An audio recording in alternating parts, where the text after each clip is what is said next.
y la estructura.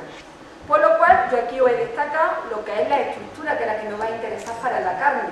No es lo mismo la textura de una carne que tiene una estructura fibrosa que la estructura de un bizcocho esponjosa, que es la estructura cristalina de un azúcar, ¿vale? Por lo cual, en el caso de nosotros del jamón ibérico, pues tenemos que evaluar su estructura fibrosa, que es la percepción de la fibra de la carne durante la masticación. Y el cerdo ibérico es fibroso. El cerdo ibérico, por su característica, por la conformación por la raza y por la alimentación, es fibroso. Y cuando cortamos una loncha y la observamos, nosotros debemos de saber separar bien la fibra. Y cuando no cede y no se separan bien esas fibras, ¿qué es lo que ocurre? Está gomoso. Pero ¿qué es lo que ocurre? Que la fibra, cuando me la meto en la boca, como tiene grasa, la puedo masticar bien. Con lo cual eso es lo que tenemos que observar, si el corte sigue en la dirección de la fibra o es mejor cortar en la fibra. Eso lo veréis vosotros. Pero el jamón ibérico debe ser fibroso, pero no debe de presentar resistencia a ser mordido esa fibra y debe de ser fácil de masticar por sus características. Y en cuanto a la última propiedad de textura, la de composición, estas están relacionadas con el contenido en agua y grasa del producto. Y en el caso del jamón ibérico, jamón exquisita, pues lo que nosotros valoramos es la jugosidad y por el conjunto de la cantidad de grasa y por la cantidad de agua que tiene, porque el jamón tiene un contenido de humedad importante, pues la sensación, el jamón ibérico debe de ser jugoso. Y por último vamos a pasar a ver el conjunto olfato-gustativo, lo que sería el flavor de los alimentos. La palabra flavor tampoco es castellana, yo hasta hace poco también empleaba la palabra conjunto olfato-gustativo cuando me refería pues, a todas las características que se perciben por el olfato y por el gusto, pero en la última norma de vocabulario del 2010 ya se ha adaptado la palabra flavor como conjunto olfato-gustativo y por ello ya la expresamos. Y este está formado pues, por lo que serían los sabores básicos, salado, dulce, amargo, ácido y sabroso. Ahora también nos vamos a parar un poquito en el sabroso. La palabra sabroso, yo creo que muchos de ustedes han oído hablar de la palabra umami, que lo dan las sales de glutamato monosódico. Pues la palabra umami en castellano es sabroso, por eso nosotros empleamos la palabra castellana. El olfato es lo que es olor y aroma, y el trigémino es lo que es picante o pungente en nariz, que también es una propiedad importante en los jamones. Ya me explicaban que ayer los jamones en el concurso pues tenían esa sensación picante. ¿Qué es lo importante que tenemos que saber? Pues una de las cosas importantes que tenemos que saber es la diferencia entre olor y aroma. Toda persona que se enfrenta a estudiar sensorialmente a un alimento tiene que saber distinguir lo que es el olor de lo el aroma. El olor es lo que se percibe por vía directa cuando olemos sobre el producto, cuando olemos sobre el jamón, y el aroma es lo que se percibe en la nariz pero por vía retronasal, cuando el alimento lo tenemos en boca y durante la masticación. Lo mismo que hemos visto para hablar de la textura, para hablar de la apariencia de los alimentos que existe, y además las normas internacionales nos hacen una clasificación de textura, nos hacen una clasificación de apariencia, es importante que sepáis que en la naturaleza hay infinidad de olores con estructuras químicas muy diferentes, muy difícil de clasificar. Los químicos de flavor lo han intentado clasificar por estructura, por similitudes, y ha sido muy complicado de clasificar. De tal manera que los laboratorios de sensorial pues, han construido una rueda de olores. Aquí tenéis la rueda que os presento, una rueda que diseñó una señora que se llama Francis Verolier, que la hizo para la clasificación de los olores y aromas de los quesos franceses, donde pues, pudo diferenciar el olor en 8 familias, que eran la láctica, floral, vegetal, floral, animal, especiada, y de esta manera pues, se podía hacer lo que eran las cualidades de la evaluación del olor y el aroma de un jamón. En el caso del cerdo ibérico, nosotros valoramos lo que es la intensidad del olor y del aroma.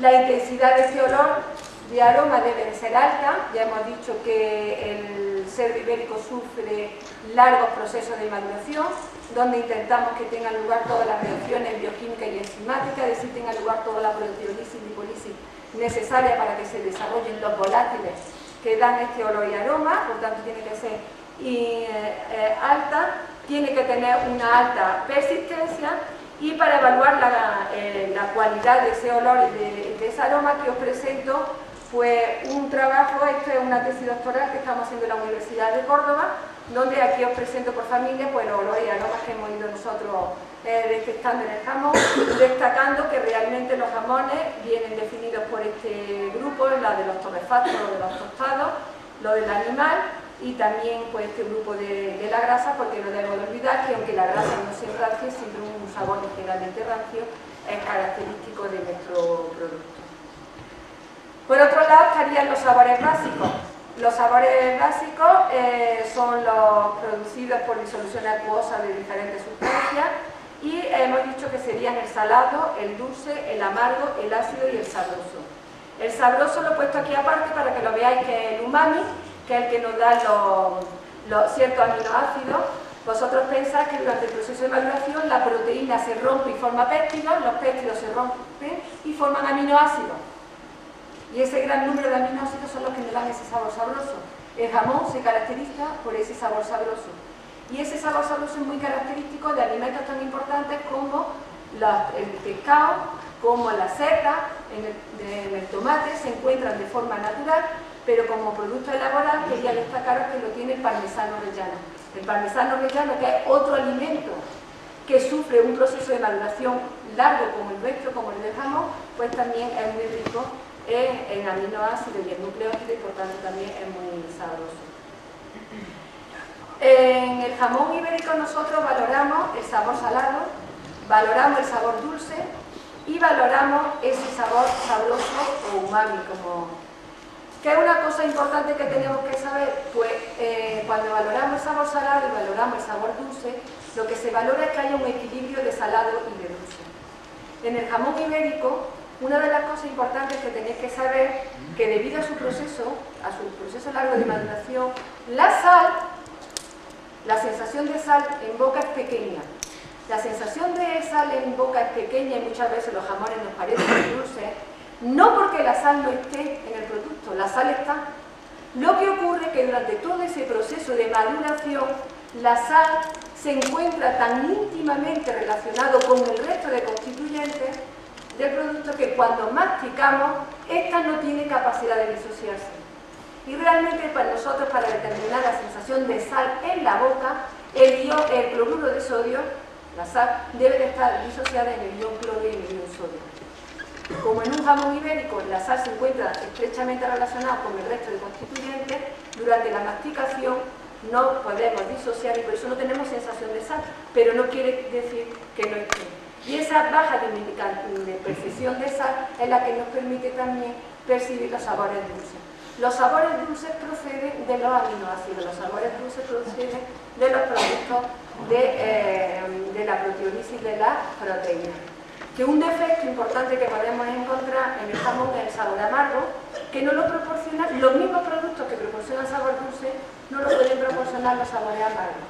Pueden proporcionar sabores amargos. Es la misma molécula, pero dependiendo de cómo se haya originado, dependiendo de cómo haya sufrido el proceso de transformación, dependiendo del giro espacial de la molécula, es importante que sepáis que la sensación picante no es un sabor, sino es una sensación trigeminal que se detecta en las terminaciones nerviosas, en el trigémino, y el jamón es astringente, y el jamón pues tiene también unas características picantes. Ese sabor picante del jamón procede de los ácidos grasos libres, un proceso importante antes de que la grasa empiece a oxidarse, sufre una rancidez hidrolítica, y esa rancidez hidrolítica es la separación de los ácidos grasos del triacilglicerol, y esos ácidos grasos, que son de cadena más corta, dan sensación de picante. Por lo cual, ya para resumir y para terminar y no aburriros más, los atributos que nosotros debemos de observar en el jamón, pues relacionados con el aspecto, debemos de observar el color de la grasa, que sea blanca, la consistencia de la grasa, que sea fluida, el color del magro, ese color rojo oscuro, el brillo, que sea de alta intensidad y uniformidad, y el veteado lo dejo a vuestra elección. Con respecto a la textura, para mí la dureza, que no presente mucha resistencia al corte, que sea tierna, que tenga una estructura fibrosa y que sea jugoso. Y en cuanto al sabor, pues que tenga una intensidad alta. Las cualidades que lo van a definir son los ligeramente rancios, los tostados. Dependiendo de la zona, nuestra zona de aquí es más frutos secos, la zona de Huelva es más de corteza de pan. Sabores animales, también animal a caldo de carne, a hueso de jamón. Y en cuanto a los sabores básicos, el equilibrio entre el dulce y el salado, el sabor sabroso, y de las trigeminales, sobre todo la sensación irritante y picante que nos queda al final. Y no me quiero alargar mucho más. Muchas gracias.